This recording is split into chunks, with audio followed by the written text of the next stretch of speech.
Good morning and welcome to Jew in the City Speaks with your host, Allison Josephs, also known as Jew in the City. Part of what we do at Jew in the City is to reverse negative associations around the Orthodox Jewish community itself. So that means that instead of having associations of Orthodox Jews who are abusers or who are closed-minded or who break the law, these are the things that we normally see depicted in the news, depicted in fictional media. We show examples of Orthodox Jews doing positive things, being exceptionally honest or talented or contributing to the world, doing great acts of chesed. The other thing that we do at Jew in the City is that we show that Orthodox Judaism can be both engaging and meaningful. It can be relevant in modern times.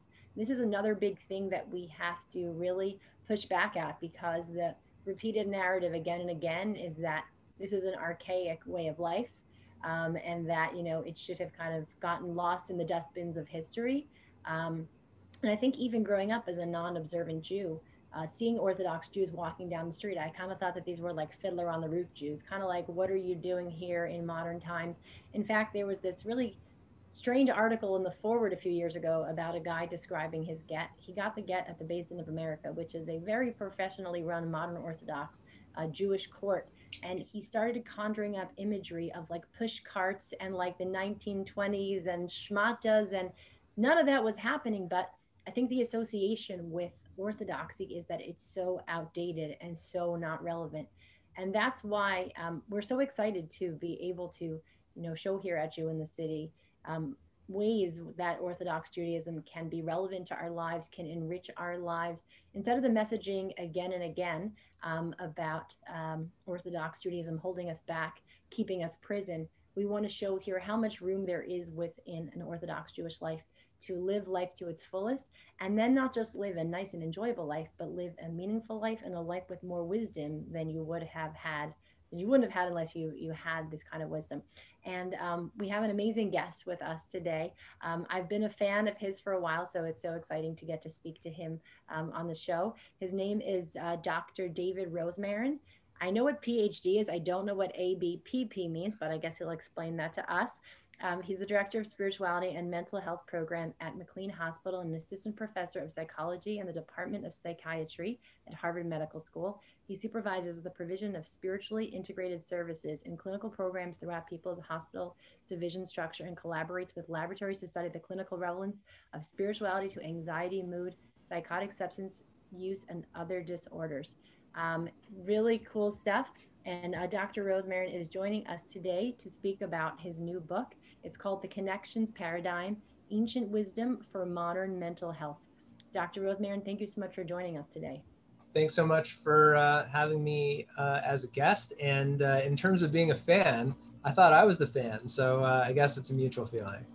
So the thing is that my life has gotten so into like mental health recently. I thought that my initial path was Jewish outreach and education, inspiration. And the interesting thing about going onto the internet, well, first of all, I think maybe you meet people that need mental health help. That's just sort of the thing about the internet, it's the Wild West. But so many of the people that have come to Jew in the City, some of them to scream and shout and, make all sorts of accusations, but then another community to really express hurt and negative experiences growing up Orthodox. So many of these stories are based in, mental health challenges and, something going wrong in the upbringing, in, the safety, in, how life was given over by parents, by teachers, by rebbes. And so I've gotten so much more attuned to the importance of understanding what makes a human being emotionally healthy, because thank God, I think, I got it pretty naturally growing up. And then also understanding the importance of studying what's going wrong so that we can come to, figure out how to make things right. So it's really, I'm paying attention now more than ever. And I hope we'll continue this conversation after our podcast. In the book, just sort of the quick, bio is that you describe a 3,000-year-old tradition that focuses on healing three key relationships. These relationships are between our bodies and souls, ourselves and others, and ourselves and God. And so I would love for you in our next, 20 or so minutes, if you could describe to us kind of the framework of this book. I guess number one, Why did you write it? And then number two, if you could walk us through those three relationships, because that kind of seems to be, well, everything of being a human being. So yeah, when and why did you decide to write it? And then take us through those frameworks. Sure. So I went through graduate school, and that's where you get the PhD from. And the ABPP is the Board of Psychiatry, the American Board of Professional Psychiatry. So as I went through that training, I was faced with a field that conceptualizes mental health struggles as a disease. And there's some truth to that in certain respects. The disease model, I think, has advanced our understanding and our treatments for individual, also humane treatment of individuals who struggle with issues like depression or bipolar disorder, anxiety, or psychotic disorders, or whatever it is. But there's something that I always found missing from that, which is that when you ameliorate or reduce people's levels of distress, you don't necessarily leave them with a meaningful life worth living. And that's where I turned to different resources in order to try to understand not only how to reduce people's distress, which I did learn how to do in my training, but how to help people thrive, how to help people not only feel less bad, but actually to rise up and have meaningful connections. And that led me to Rabbi Leib Kellerman of Jerusalem. I don't know if he's been on your show, but he is such a wonderful man and a wonderful mentor to many of us in the English-speaking world in all sorts of different sectors. And I, have come from psychology, professional psychology, and treatment perspective to draw as much wisdom as I possibly could from him on what does Orthodox Judaism, what does traditional Jewish wisdom have to say about not only how to reduce distress, but how to live a thriving life. I just want to, I want to interject here. There was a point in my life when I maybe could have used a psychiatrist, but I didn't see one. My journey to Judaism started with trauma. I was being raised sort of as the, all-American secular Jew, American dream, what my great-grandparents didn't have. And then there was a triple murder in my town where a father went crazy and he killed both of his kids and himself. And so the distress came, which was like panic attacks and off and on insomnia. But it's like exactly what you're saying. It wouldn't have been enough because people said to me, did your parents send you to a shrink? And I always felt like, well, I'm just going to say to him, why'd you get up this morning? Because it wasn't that I had to just like sort of calm down from the panic attacks or insomnia. I actually was looking for meaning. What was keeping me up at night and what was like sort of making me so distressed was that it didn't seem like anything that I did mattered. And I just sort of saw that like life was in the blink of an eye of the eternity of the universe. And it just felt terrifying that like, what if I don't actually have a bigger purpose here in this world? And so I totally hear you because like stopping the panic attacks or insomnia wouldn't have been enough. My soul needed to connect to something deeper in order to feel like living even mattered. Is that like along at all, like the sort of thing that you deal with? Or? Yeah, I think you've kind of skipped ahead to the third section of the book, which is our relationship with God, which is great. Not everybody's holding there, and I think there are intern steps along the way in order to get there. We definitely, the connections paradigm in the book does speak about those existential issues, like why am I here, and what is my purpose in this world, and how do I sort of figure that out? Using Jewish wisdom to do so, and what are the effects of that on my mental health? So yes, a resounding yes, but there are a couple of interim steps, critical ones. Okay, so take us through sort of the these three different relationship types. Yeah, so as I was speaking to Rabbi Kellerman over the past 20 years about this paradigm, and I just want to clarify, this is the type of wisdom that Rabbi Kellerman received from his rabbinic mentors, who received it from their rabbinic mentors. And you can actually trace it back, and once he did this with me, you can trace it back 3,000 years, which is pretty cool, especially for me coming from a mental health standpoint, just to look at the historic significance of this. But beyond that, what what I learned is a Jewish approach to mental health, in which there are these three relationships. There's our relationship with ourself, our body and our soul, if you will. There's our relationship with other people, our interpersonal connections. And finally, there's what Allison Joseph is doing, which is our relationship with our creator, with something which is bigger than us, bigger than this world. And importantly in the paradigm, those are actually, it's a pyramidal structure. So the most fundamental aspect of connection is our relationship with ourselves. If body and soul are out of sync, we cannot have sustained relationships with other people. We can do it for a period of time. You can fake it for a while, but eventually those relationships with others are not going to be healthy. Something is going to fall apart. And as you might have guessed, our relationships with others are a fundamental middle part of that pyramid, which supports our relationship with something greater. And this is why you have to have relationships with other people, which are close, not being, narcissistic and obnoxious. That's not going to sustain long-term spiritual growth, according to this model. So I'm just looking for sort of Torah sources to say relationship with self first. If I'm not for myself, who will be? Is that something that comes up in that chapter? Sure. Sure. And along those lines. And in terms of ourself, in some ways, that first part of the book is the most important. In many ways it is. Because in American society and Western society in general, we're terrible in treating ourselves well.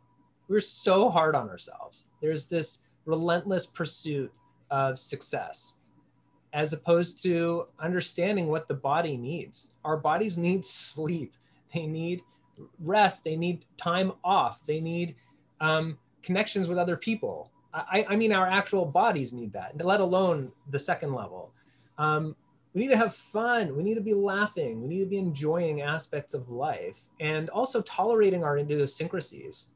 I don't know about you, Allison, but I'm not perfect. At all. And every day I royally mess up. How do I handle that? Right. Do I handle it with self-compassion? Do I give myself that, bandwidth to be able to mess up and be okay with it? Or, am I tyrannical with myself? Do I push myself to the limit, to the brink? So these are the kinds of themes that are explored in that first section of the book, our relationship with ourselves. And they are fundamental not only to reducing anxiety and depression, but to living a happy existence. I know something that I'm looking into this a lot, and I know probably this starts off in childhood. Probably there is, I mean, my newest thing that I'm talking about everywhere, because I've seen this, I saw trauma as sort of one of the precursors to coming to Makom, our division that's helping Haredi Jews that had negative experiences and are looking for a new place in Orthodoxy. Sure.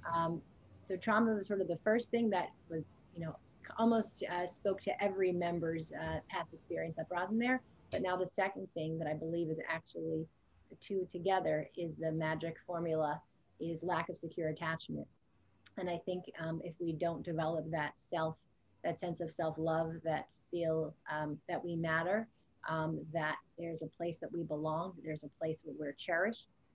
If we don't get that early on, I think human beings spend a lifetime searching for a place to belong and feeling like they don't matter and feeling like, they shouldn't bother. And so it totally makes sense that that's where you can't go on to be with other people in a healthy way or be with God in a healthy way if you don't have that self-love. And, as I'm looking into so many people coming to us lacking that sort of sound structure of the foundation of who they are as people, I noticed that question in the Sarah Dibros, the 10 Commandments. That's always weird. Why does it start with a commandment of I am God? Like, that's not a commandment.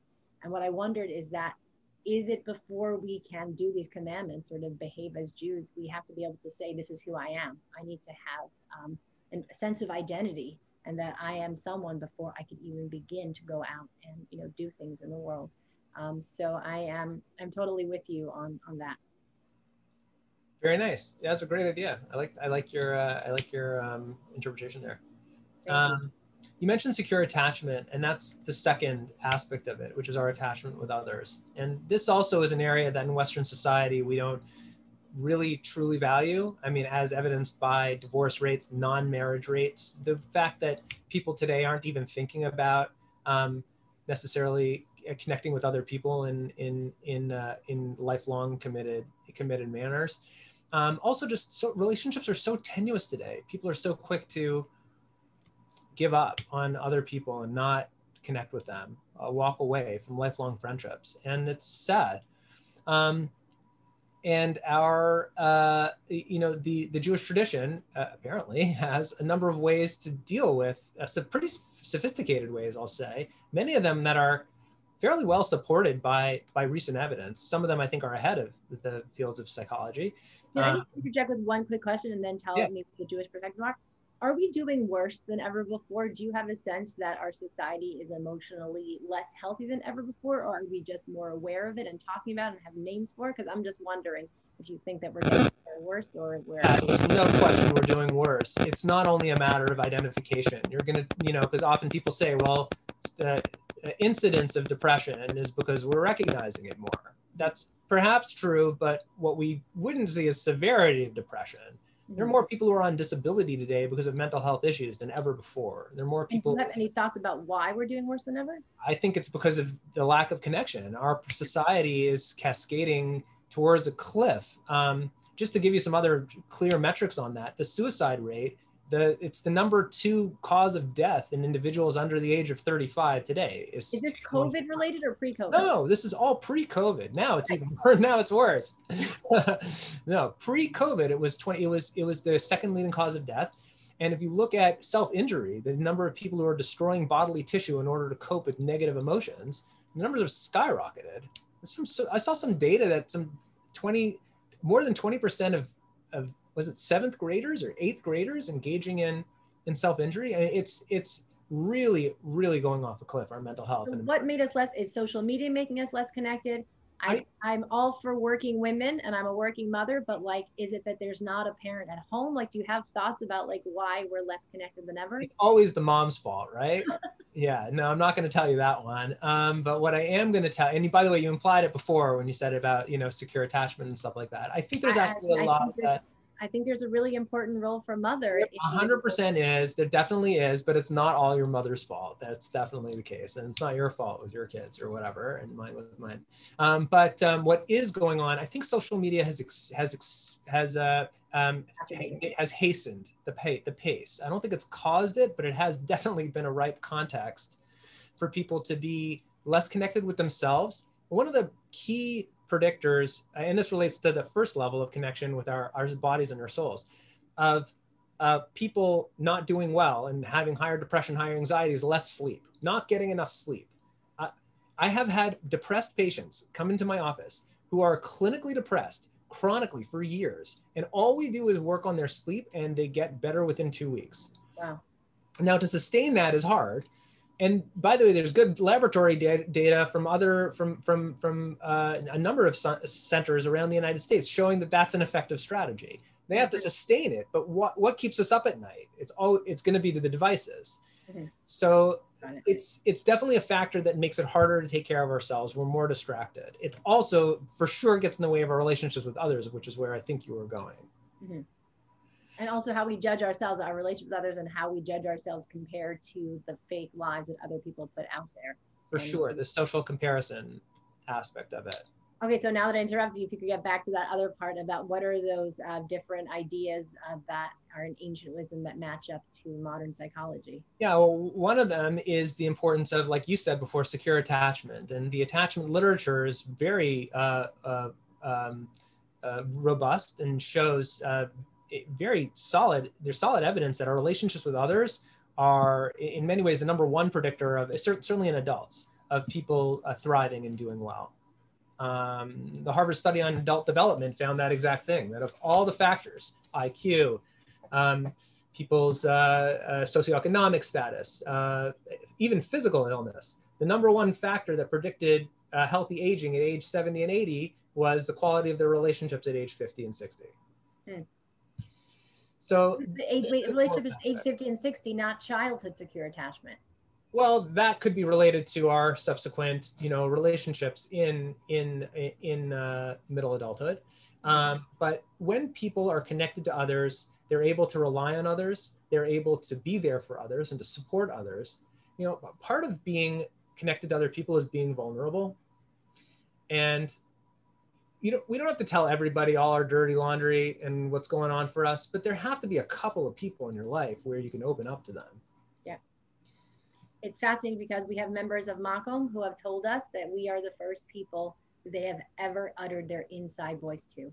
And these are grown adults, and they've never had a safe space to be able to say anything going on in their mind that doesn't fit whatever narrative they're supposed to believe. So, and they come to us like in utter desperation. Right. That's exactly it. Rabbi Kellerman once expressed to me there's this word which actually means connection called yadid. Yeah, yadid. And that's yud daled in Hebrew, which is yad yad. There's two hands, and that means you're reaching out to somebody and they're reaching back to you. It's really it's a process of connecting to other people, and that being an ultimate value. Beautiful. So what else can I tell you about our relationships with others? Oh, yes. Any relationship that you have with anyone, maybe even including, yours truly, I don't know you that well, and I probably haven't irritated you that much yet. But at some point, if we continue speaking, I probably will. And then what do? Is that the end of the conversation, or do we work it out? And it's like that with all relationships that we have. So the connections paradigm speaks about how to do that, how to tolerate other people's idiosyncrasies.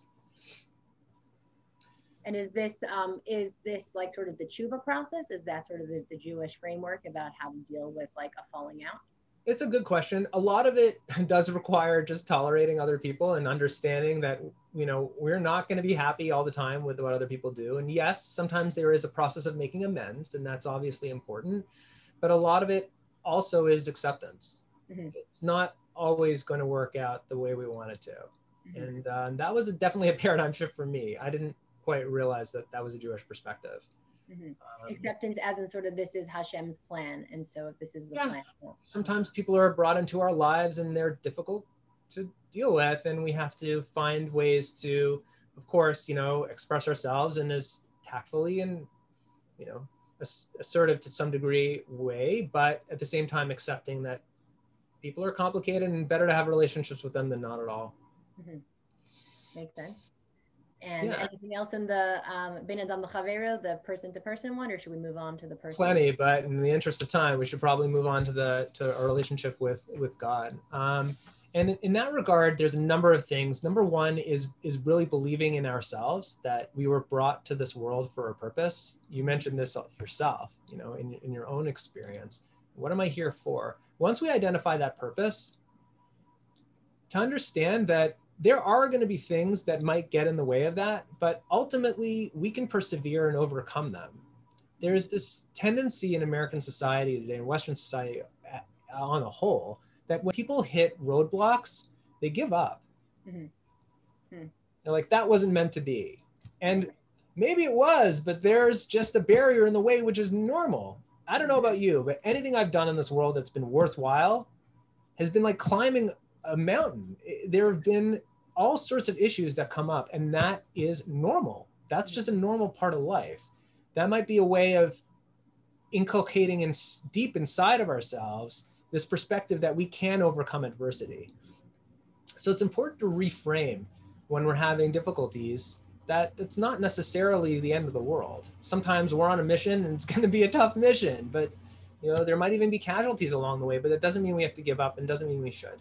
So that's one idea from that third part of the book. And it kind of means relying on something greater than us, on a higher power to get us through those difficult periods. Mm-hmm.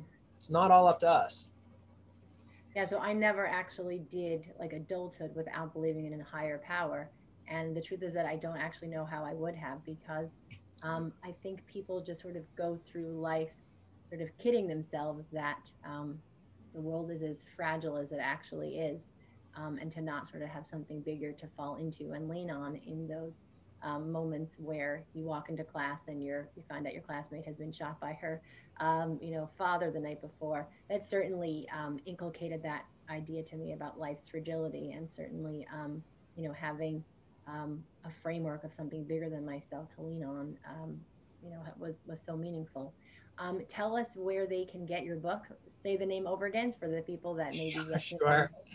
Yeah, my publisher will be happy that you asked me to do that. The book is called The Connections Paradigm, Ancient Wisdom for Modern Mental Health, Ancient Jewish Wisdom for Modern Mental Health. And it's available on Amazon or anywhere that books are sold. And I'm very grateful to Templeton Press for enabling me to get this material out there, and for my own development. It was quite an experience to write it. And would you say, is this book for Jews only? Would you say no, definitely not. Templeton Press is an evangelical Christian publisher, and they took a keen interest in this work. Wisdom for all times, for all people. All sorts of individuals, not just the Jewish community. Amazing. All right, so you can grab a copy of that after listening to the show, and we wish you continued Hatzlacha in all of your incredible work. Thank you to you as well. I really appreciate the opportunity to meet today. Thanks so much. I as well. And thank you so much for listening. You can join us same time, same place next week. Bye-bye.